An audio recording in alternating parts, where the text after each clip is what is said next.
This is your foundation. How to successfully grow your wedding business. Weddings Made Simple.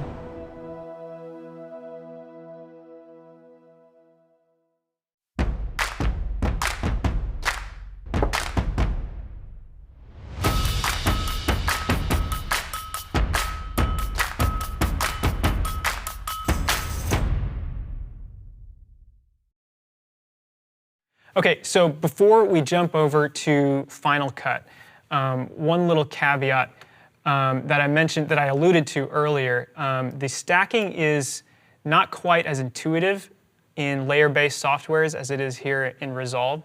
And so it's probably not going to be the end of the world if you include some of these adjustments within one layer. And I'll give you an example of what I mean by that. So let's hop over here to Final Cut, and let's take a look at this clip here. So let's start with our node tree here. So I'm going to use FilmConvert as our film print emulation LUT, and then I'll be using other tools that are built into the Final Cut interface that we will also use. So our first node, if you remember, is our this is our highlight and shadow recovery node. So I'm going to go ahead and add that first, color board. And then after that, what we're going to do is we're going to look for an effect here called Custom LUT on Final Cut, and we're going to add this to the stack. This is where we will do our gamma correction. And so I'm just going to click on this. And I have a LUT here, Blackmagic 4K film, which works really well with the Blackmagic 6K here. And before I tamper with anything, I'm just going to build out the tree. So after our custom LUT, I'm going to add another color board, and that's going to be for saturation. And then after that, I'm actually going to use two FilmConvert layers. And the reason why is because I want to separate my look layer with our other base correction layers. So let me go ahead and just do that. I'll add two layers here. Turn one off for now. Now what I'm going to do on this layer is turn off the film look on this. I just want to do this for the curves and for my balance, my color balance. Okay, and then the other one, I'm going to leave in, and I'm going to set this to the film print that I want to emulate. And I will leave that as is. Okay, so after this instance of FilmConvert, we want to add our hue saturation curves in case we need to do something with that. And we'll put that right in there. So now if you look at this, this is our node tree, just as we had in Resolve. We have our highlight recovery, we have our gamma and color space correction, we have our saturation, we have our white balance and our exposure. Then we have our HSL curves, and then we have our look. And then any final adjustments, I can add another color board if I need to. So let's go ahead and attack this. So if you remember, we want to do our gamma correction first, which we already did. We applied that custom LUT. Okay, and then what we want to do is we want to do our exposure. Okay, what I'm going to do here is I'll actually add another color board, because I think what I really want to do is really separate out the process for this example, because the shot is a little underexposed and there's a lot to work with here. So let's create another color board.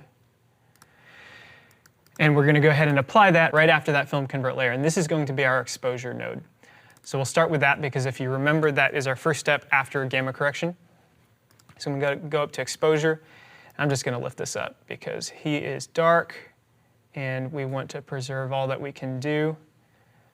Just lift those midtones up. I want to be careful to not wash it out too much. And how I can supplement this is if I go into this layer of FilmConvert and just add a slight curve like so. Now this will be mixing a little bit the curve with the color balance, but like I said, it's usually not a huge deal, but you just need to know that the stacking is really important and that is the right way to do it. But sometimes when you're working with really large projects on NLEs that don't have a node-based software, and you're working with kind of a high volume of clients, sometimes you may have to combine some of the stacks. Okay, so there's my exposure, and from there what I want to do is do my shadow and highlight recovery. Now if you notice, if I turn off all the effects, we'll see that we're kind of losing a lot of detail here in the sky where the trees are. We're kind of blowing that out, especially right in here. And so that's the beauty of this node here, this layer. We can just take my color board, I'm just going to drag this down a little bit, If you remember, this is happening before the LUT, so it retains all the information because it's closest to the raw image. So I'll just drag that down. Now, if this is affecting too much of your image, you can do a couple different things here. You could split the difference and just kind of leave it around here and settle for a little bit of darker exposure. Or what you can do is you can kind of pull it down to where you want it, and then you can draw a mask. And just select the portions that you want. Make sure to soften this guy, and then you'll invert it.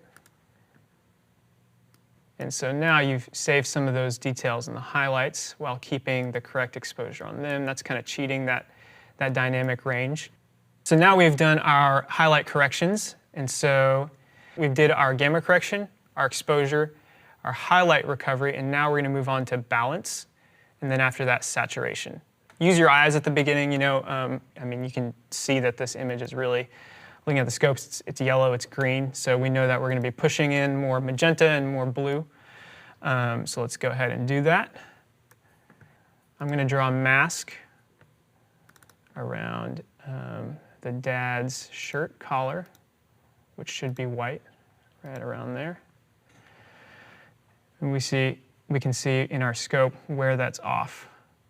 So keeping that in mind, we can go back into our first instance of FilmConvert.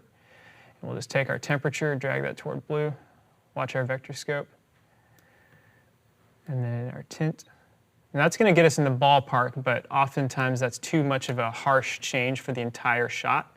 So let's look at what this looks like now. Okay, well, it looks a little bit better, but obviously still not there. We need a lot more magenta in our shot. And right now I'm just looking at this blob here. Remember, this is our skin tone. Most of it is. And we're going to want to get that onto the line here.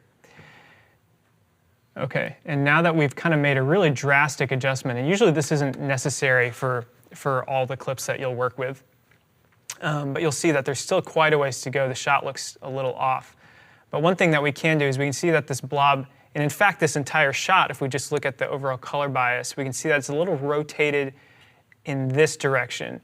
And we need to rotate this whole shot a little bit this way, back towards magenta, and we can do that through our hue saturation curves. I am jumping ahead a little bit because we typically want to attack the HSL curves towards the end, but that's more for the minor adjustments. If we're using it for color balance, we do need to attack it right away. So let's take our hue versus hue, and I'm just going to push this up and watch what happens on the vector scope as that kind of pushes us back into a more natural looking shot.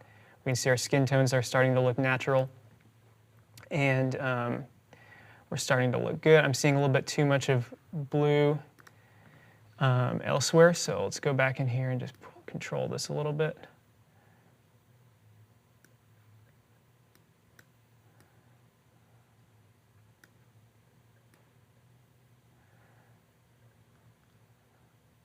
Okay, somewhere around here.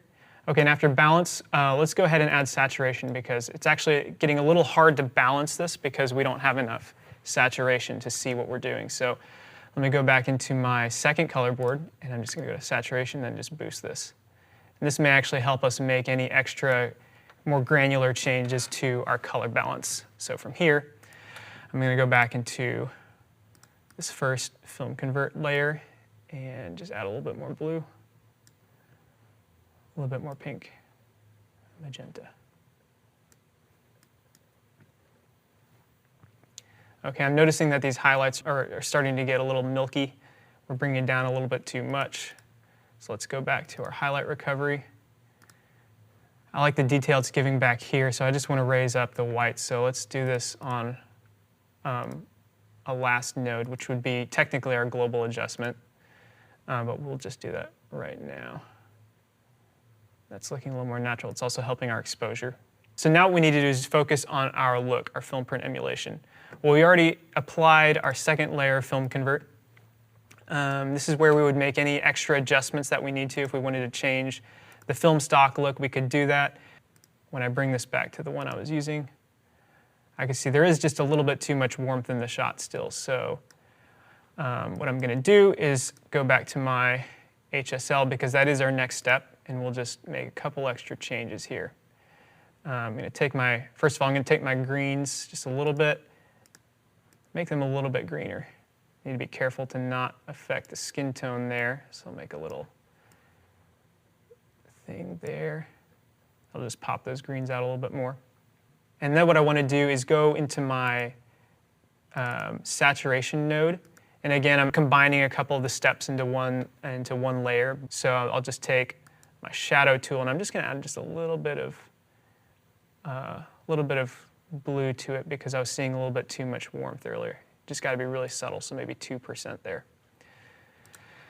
Okay, and from there, all we have left to do is any other global adjustments that we need. And so we've created our image, and let's just assess it, and I'll make any other granular changes that I want to. I'm going to boost my saturation just a little bit more. Okay, I'm going to adjust my hue saturation. Just want those skin tones to pop out onto that skin tone line there.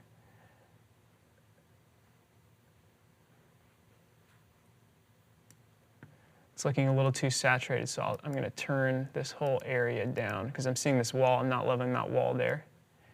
And just kind of gauge what that's doing, what it's affecting. Just going to turn it down a little bit with a bias toward the skin tone side. Control that just a little bit.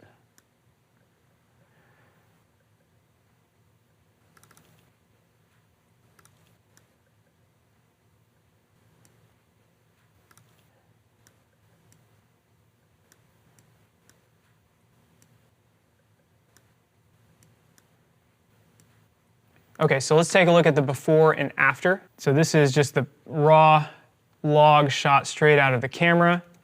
Kind of ugly, kind of desaturated, pretty flat, big green-yellow bias. And now, look what we were able to create. If you've been following along with me, you should be proud of yourself. Look at all this dynamic range that we've saved and we've recovered, and it just looks fantastic. Okay, so now let's take a look at what would happen if we just kind of slapped on a LUT. So let's do that. Let's create a duplicate of this, and let's find our hero frame, and then let's just kill all this. Okay, and say we just slap on FilmConvert, and we'll input our camera, pocket 6K, film. Say we pick our film look, and we just kind of adjust our exposure a little bit so that we can see our skin a little bit better. So I mean, just look at the difference between this shot, which is probably what you would get if you outsourced this overseas. They'd probably just slap a LUT on there, but versus what we're able to create. So this is why it's so important to follow the process and follow it in the correct order. The results are going to be astronomical. So I know you're probably feeling a little bit overwhelmed. We just spent a long time coloring one clip, and I combined a few steps into different layers. But just remember, you don't have to color grade every single clip like this. You can copy over your grades to surrounding clips that have the similar lighting environment. And also, once you internalize this process, it's going to come like that for you. In fact, I run through this process all the time, and it does not take me that long at all. Since I know the process and I apply the process in the correct order, a grade like this only takes me less than a minute. So there's the meat of how to correctly color grade your footage. That was a lot of information, so make sure to go back through and watch this video a few times, and then apply this process to your footage. If you do, you'll find yourself growing at an astronomical rate. And remember, practice makes perfect.